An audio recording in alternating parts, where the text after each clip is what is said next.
लोकतंत्र सुरक्षा पार्टी के राष्ट्रीय अध्यक्ष राजकुमार सैनी पहुंचे विवाह समारोह में वर वधू को दिया आशीर्वाद। बहादुरगढ़ से पत्रकार प्रवीण चोपड़ा की रिपोर्ट।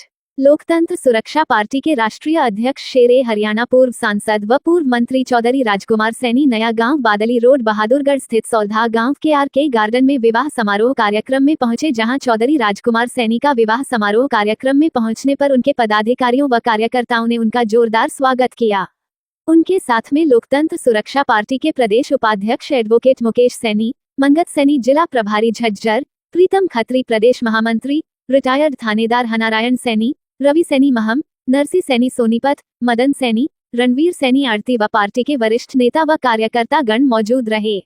जहां लोकतंत्र सुरक्षा पार्टी के राष्ट्रीय अध्यक्ष पूर्व सांसद व पूर्व मंत्री चौधरी राजकुमार सैनी ने वर वधू को आशीर्वाद और बधाई दी और सभी प्रदेशवासियों को नव वर्ष की शुभकामनाएं व बधाई दी। विवाह समारोह के दौरान मीडिया से बातचीत करते हुए कहा कि आज बहुत ही खुशी की बात है कि प्रदेश में मुख्यमंत्री नायब सैनी की सरकार बनी है। उन्होंने बताया कि सरकार बनाने में सबसे बड़ा योगदान हरियाणा की गरीब, दलित, पिछड़े वर्ग और ओबीसी समाज का है, जिन्होंने प्रदेश में भाजपा की सरकार बनाई है।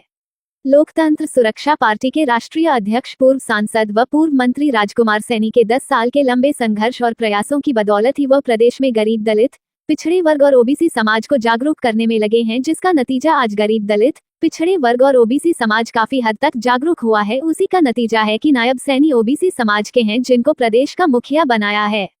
ये पूरे गरीब, दलित, पिछड़े वर्ग और ओबीसी समाज की जीत है।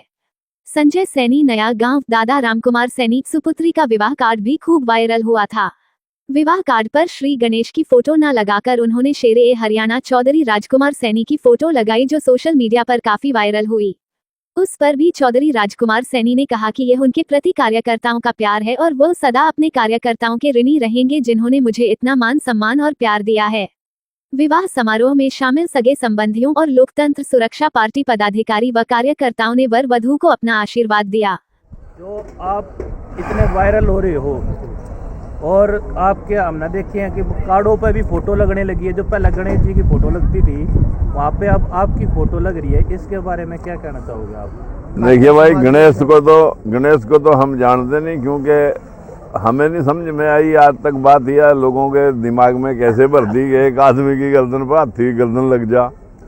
लेकिन मानवता का प्यार किसी किसी के प्रति ज़्यादा भावना रखता है, तो कोई आदमी प्यार में किसी के साथ भी अटैच हो सकता है। और इसमें मैं बधाई देता हूं संजय को और उनके रामकुमार जी को, पारिवारिक सभी सदस्यों को और उनकी बेटी को भी। आज यहाँ हमारे डोडा खेड़ी कुरुक्षेत्रा से जो बराती आए हैं, मैं सोचा कोई कुछ रिश्तेदार आए होंगे, लेकिन मैं सभी बरातियों का भी और यहाँ के नवा गांव से जो बेटी पक्ष वाले उनको भी, सभी को बधाई देता हूं। और आप मीडिया के बंधु आए हैं, आपका भी विशेष धन्यवाद करता हूं।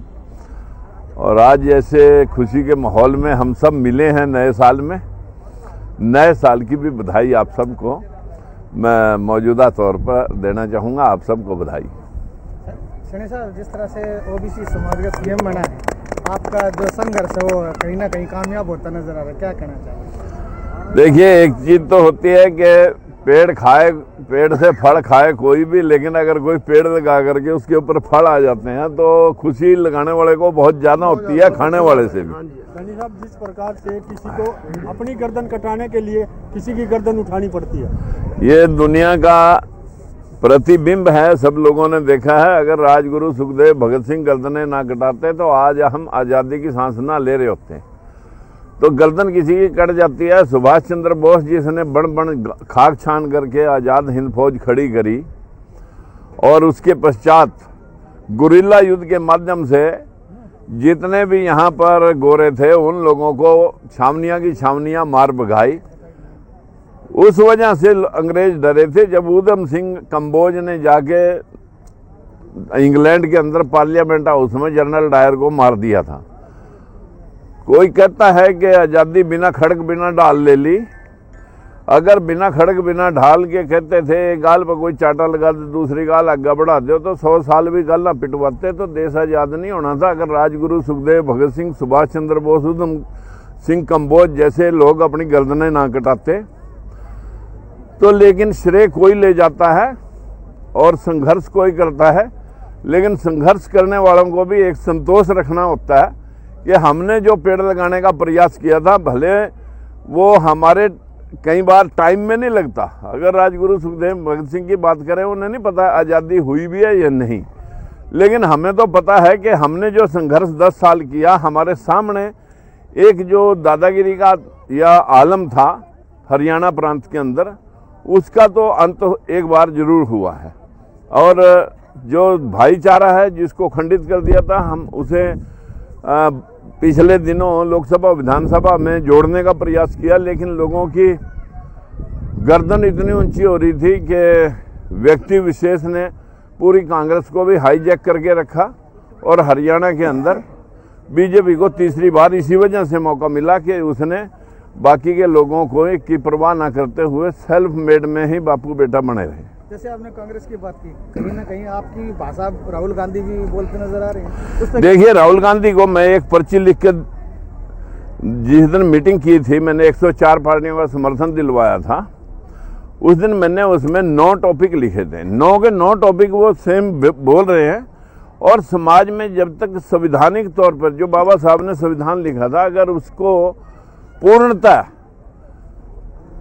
अलमारी में रख रखा, पूर्णतः अगर उसे लागू कर दिया जाए तो ये बदअमनी जो देश में छाई हुई है कि जो आगे बढ़ गए वो दूसरे लोगों को मसलना और मसलना चाहते हैं, ये व्यवस्था उसी दिन खत्म होगी जिस दिन हम सिस्टम को ठीक करना चाहेंगे। और संविधान में एक एक शब्द ऐसा पिरोया हुआ है कि हर किसी की बाजू किसी के हाथ में है। जनता के हाथ में नेताओं की बाजू है, नेताओं के हाथ में अफसर की बाजू है और अफसरों की बाजू फिर जनता के हाथ में है।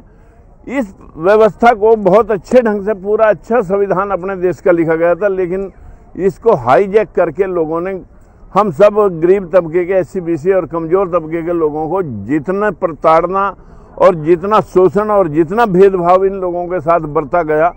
अगर आप उच्च कास्टों में देखेंगे तो कहीं, चाहे मैं अभी साउथ अफ्रीका गया था, वहाँ भी लोग वही बैठे हैं जो मतलब जो इस देश के लेखे जोखे के ऊपर काबिज हैं।